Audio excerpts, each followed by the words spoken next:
Though he's sort of reinforcing his call for that in the United States. I know that you are not a political pundit, but from law enforcement standpoint, we have heard that that does more harm than good. Can you explain why?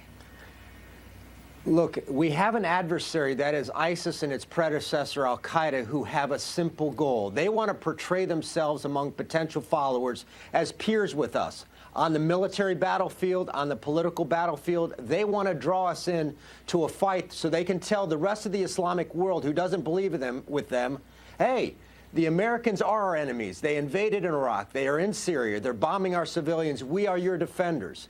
As soon as we say that, yes, we have to keep the entirety of the Muslim faith out of our country, ISIS will use this to say, we told you so.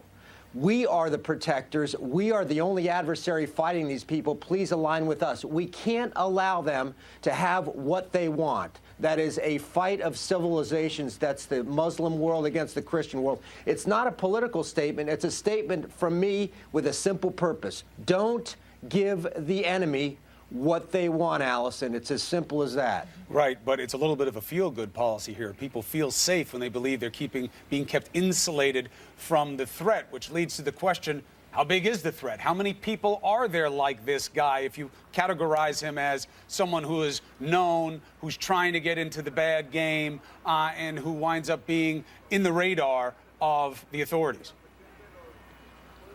Chris, the threat is modest. It's not that big if you put it in context. My question for people who get emotional and political about this is, if you want to have a fight, give me facts and give me numbers. If you look at the state of violent crime in this country, which has been on the decline for years, if you look at why that violent crime happens and who commits it, that's gangs and drugs. If you look post 9/11 at deaths from opioids, I'm going to visit a friend myself this weekend who lost his son to synthetic opioids a few weeks ago.